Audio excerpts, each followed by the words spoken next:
Nombreux à me demander souvent ce qu'il faut avoir dans l'assurance de prêt immobilier pour être le mieux couvert possible et où aller chercher les informations. J'ai déjà fait beaucoup de vidéos sur ça, je vous montre les documents importants sur lesquels effectivement il y a les informations que vous avez besoin de savoir par rapport à ce qu'on vous propose. Donc il y a un document qui est assez facile à lire qui est la fiche standardisée d'information. Je vous montre à quoi. Là, j'ai pris une fiche standardisée d'une banque, donc effectivement, il va y avoir les critères spécifiques sur les garanties qui sont demandées et ce qu'elle exige cette banque par rapport au prêt immobilier qui est fait par le client. Et ensuite, vous avez tous ces trucs-là, le type et toutes ces cases qui sont cochées, vous voyez, et ça vaut pour absolument toutes les garanties. Je peux vous montrer l'autre page, hein, vous voyez, il y a plein de cases à cocher et en fonction de ce qu'il y a. Sur cette fiche, là je ne vous ai pas montré en gros, mais concrètement, ça va dire qu'effectivement le décès couvre jusqu'à la fin du prêt. La perte totale et irréversible d'autonomie, le plus avantageux, c'est quand ça se termine à 70 ans. Donc tout ce qui se termine avant, alors évidemment si votre prêt se termine avant, il n'y a pas de débat, mais si votre prêt va jusqu'à 75 ans, 80 ans, et que d'une, le décès en assurance de banque, souvent ça s'arrête à 75 ans, ça veut dire que vous n'allez pas aller au bout du prêt. Sur la perte totale et irréversible d'autonomie, il y a les garanties qui s'arrêtent juste parce que vous allez devenir retraité ou en pré-retraite. Il y en a qui s'arrêtent à 65 ans juste parce que c'est comme ça. Il y en a d'autres qui s'arrêtent juste à l'âge légal de la retraite, donc faites attention à ça aussi. Tout ça, ça va être marqué plus ou moins en mode soit la PTA vous assure jusqu'à la fin du prêt, parce que bah, vous allez simplement à la fin du prêt avant, soit ça va s'arrêter à 70 ans. C'est vraiment ça qu'il faut obtenir. Sur l'ITT, là, il faut que ce soit strictement votre activité professionnelle. Il faut effectivement que ce soit en forfaitaire. Le mieux, c'est de couvrir aussi les inactifs au moment du sinistre, parce qu'on peut très bien prendre l'assurance aujourd'hui, on est salarié en CDI et malheureusement, il nous arrive qu'on tombe au chômage. Eh bien, si en plus de ça, je tombe malade à ce moment-là, seulement, il y a beaucoup de contrats qui vont ne pas indemniser parce que bah, du coup, je suis au chômage, je suis plus en CDI. Alors qu'il y en a d'autres qui couvrent 100% du prêt les inactifs au moment du sinistre. De la même façon, il faut que le dos et le psy soient couverts sans hospitalisation, c'est très important. Vraiment, ça, j'en ai fait beaucoup des vidéos sur ça. Il faut que l'invalidité permanente totale couvre strictement votre activité professionnelle, c'est hyper important. Pareil, DOPSI sans hospitalisation. De la même façon, forfaitaire et non pas en fonction de la perte de revenus. Ça, ce type de contrat-là, il faudrait les enlever du marché. Ensuite, vous avez l'IPP, donc l'invalidité permanente partielle. Donc, de la même façon, ensuite, ça, par contre, sur la fiche standardisée, on ne va pas le voir. Il va y avoir des formules d'indemnisation à les regarder dans les conditions générales. Mais encore une fois, ce n'est pas votre rôle. Moi, ce que je veux que vous appreniez aujourd'hui, c'est au moins à lire que vous avez toutes ces garanties-là.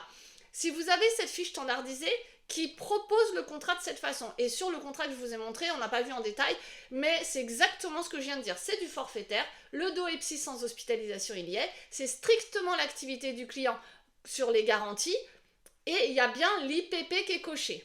Et après, vous avez la page d'après, je vous montre ce que ça peut donner. Ici, vous avez à voir la solution que nous vous proposons en fait à ce stade, ce que vous envisagez. Vous voyez, il a tout, sauf la perte d'emploi, ça j'en ai déjà parlé aussi. Donc toutes les garanties sont cochées et effectivement, après on reprend ces caractéristiques de prêt, donc je vous ai enlevé évidemment, et il y a bien tout de coché, vraiment tout. Toutes les garanties y sont, sauf la perte d'emploi.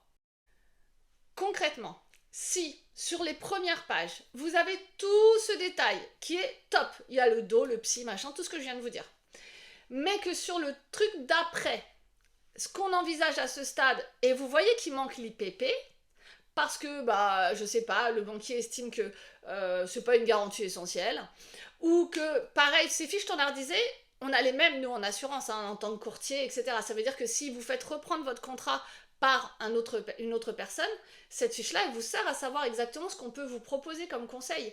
Donc si on vous dit, voilà, le contrat, il est capable de proposer tout ça, mais finalement, ce que toi, tu as choisi client, parce que, attention, ça sera bien marqué ce que vous envisagez à ce stade, et on enlève les garanties, allez savoir pourquoi. Bon, c'est pas forcément une demande du client, ça peut vraiment venir juste du fait que je te fais moins cher et je veux que ce soit moins cher, ou l'assurance de la banque, bah, elle n'a pas besoin évidemment de l'IPP par exemple, donc elle va pas forcément le mettre dans la page d'après, et c'est ça qui va être important. Donc il faut vraiment que vous ayez toutes ces garanties de cocher. Je suis vraiment très claire en fait aujourd'hui.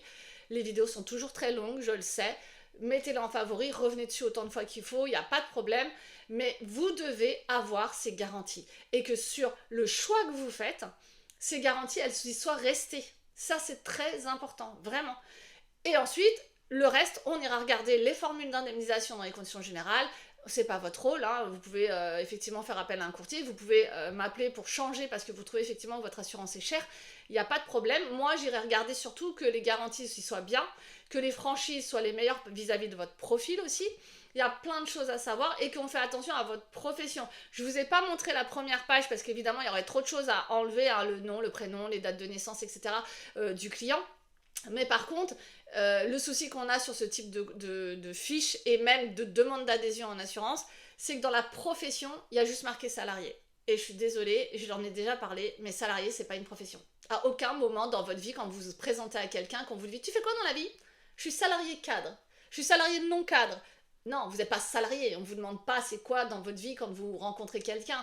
C'est je suis coiffeur, je suis maçon, je suis ingénieur, je suis courtier, bref, c'est ça votre métier. Et c'est ça qui va donner le risque ou pas des charges lourdes, des choses, manipulation avec des produits, ça peut être le port effectivement de matériel sécurisé en cordiste parce que je lave les vitres des immeubles et je suis accroché à une corde, bref, c'est ça qui va tarifer. Donc salarié, ça veut rien dire, je vous l'ai déjà dit, mais vraiment, vraiment rien dire.